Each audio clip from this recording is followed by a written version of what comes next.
नमस्कार, मैं हूं मृत्युंजय कुमार झा और कमोडिटी सुपरफास्ट में आपका स्वागत है।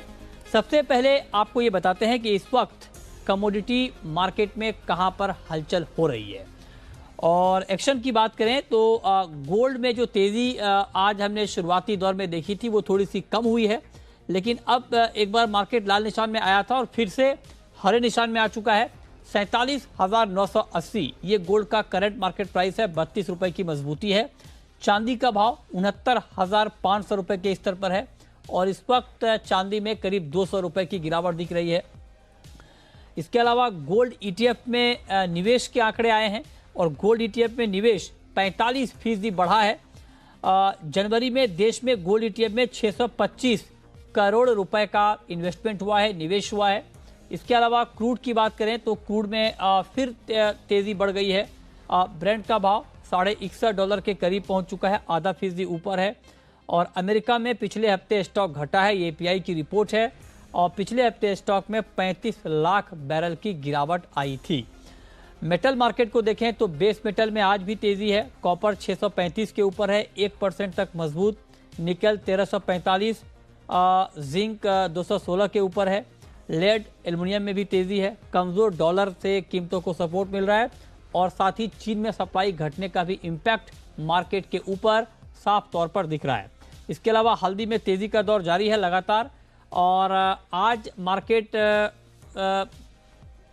7,700 के भी पार निकल चुका है। बड़ी तेजी हमने टर्मरिक में देखी है। 3 महीने में 28% दाम बढ़ गए हैं। तो ये 5 खबरें, इन 5 खबरों के बाद अब हम बात करते हैं 5 ट्रेडिंग कॉल्स की। और ये बताने के लिए हमारे साथ मोतीलाल ओसवाल के अमित सजेजा हैं। अमित जी, बहुत बहुत स्वागत है आपका। गोल्ड से शुरुआत कर लेते हैं। गोल्ड में क्या किया जाए? जी नमस्कार मृत्युंजय जी। देखिए गोल्ड में फिलहाल जो हमने पिछले हफ्ते से एक रिकवरी देखी है नॉन फार्म पेरोल डेटा के बाद, जहां डॉलर इंडेक्स 92 के करीब के लेवल से फिलहाल 90 के करीब आ चुका है। तो गोल्ड और सिल्वर को जनरली जो एक बायस है वो एक सपोर्टिव है। खास करके अगर गोल्ड की बात करूं तो लगभग 46,600 के निचले स्तरों से जो 48,200 तक की रिकवरी आई है, उसके बाद कल से मार्केट थोड़ा एक पॉज में है। लेकिन मैं समझता हूं कि ये तेजी जारी रहेगी। करंट लेवल के आसपास ही एक इमीडिएट सपोर्ट है जो सुबह से मार्केट होल्ड किए हुए है और लोअर सपोर्ट 47,750 के करीब है। तो 47,750 के नीचे स्टॉप लेकर करंट मार्केट के करीब बाइंग कर सकते हैं। मेरे हिसाब से एक न्यू रिसेंट हाई 48,300 का गोल्ड प्राइस में बन सकता है। ठीक है। क्या चांदी में भी आपको लगता है कि आज बाइंग करने का मौका है, खरीदना चाहिए सिल्वर? जी देखिए, जो चांदी के ड्राइवर्स होते हैं यानी कि गोल्ड और बेस मेटल्स दोनों ही कहीं ना कहीं तेजी की तरफ पॉइंट कर रहे हैं अभी भी। तो सिल्वर में भी एक बाइंग अपॉर्चुनिटी मिल रही है, ऐसा मेरा मानना है। हमने ऑलरेडी 66,000 से 71,000 के करीब प्राइसेस जाते हुए देखी हैं। आज के दिन में करेक्शन आ रही है तो इस करेक्शन का फायदा उठाया जा सकता है और 69,200 के आसपास अगर डिप मिले तो बाइंग की जा सकती है। 68,500 का एक स्टॉप होगा और अपसाइड में मेरे हिसाब से 70,500 तक के टारगेट लिए जा सकते हैं। ठीक है। क्रूड का मार्केट अब आपको कैसा लग रहा है? कच्चे तेल में किस तरह का ट्रेड अभी लिया जाए, क्या करना चाहिए? जी देखिए, मेरे हिसाब से कच्चे तेल में अभी भी तेजी की संभावना बनी हुई है। हालांकि इंट्राडे में हो सकता है पहले हम जो इमीडिएट सपोर्ट है उसके आसपास जाता हुआ देखें 4250 4245 की रीजन में।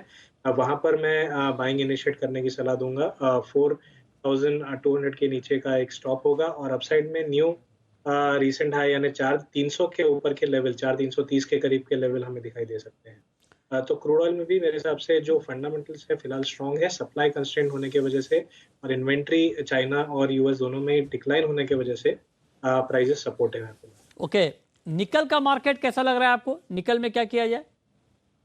जी देखिए, निकल में हमने काफी जो बाकी के बेस मेटल्स है जिंक और कॉपर और एल्यूमिनियम, इसमें कल के सेशन में तेजी आते हुए देखी है। निकल सुबह से फ्लैट था और उसके बाद तेजी की चाल इस कमोडिटी मैंने भी पकड़ी है। मुझे लगता है 1340 का एक इमीडिएट सपोर्ट है। जब तक उसके ऊपर है तब तक बाई करने में कोई दिक्कत नजर नहीं आ रही है और अपसाइड में 1355 का एक इंट्राडे टारगेट लेके चला जा सकता है। तो 1340 पे बाइंग के साथ। ओके, मेटल डेक्स, क्या यहां पर अभी ट्रेड की कोई गुंजाइश आपको दिख रही है? लेना चाहिए ट्रेड? जी देखिए मेटल डेस्क का जो बिगेस्ट कंपोनेंट है, 2 बड़े कंपोनेंट वो है कॉपर और निकल, और दोनों ही फिलहाल तेज़ नज़र आ रहे हैं। इस वजह से मुझे लगता है मेटल डेस्क में भी 14,100 के ऊपर के हाईज़ थे वो दोबारा टेस्ट होंगे, 14,130 तक जाने की संभावना है। इस ट्रेड के लिए 14,030 के करीब अगर प्राइस मिलती है तो बेहतर रहेगा। अपसाइड में ₹100 की गुंजाइश है कि प्रॉफिट देखे जा सकता है ये ट्रेड। ओके, ठीक है। बहुत शुक्रिया अमित जी आपका हमारे साथ जुड़ने के लिए, बताने के लिए कमोडिटी में कहाँ पर कमाई के मौके बनेंगे। तो फिलहाल इस बुलेटिन में इतना ही।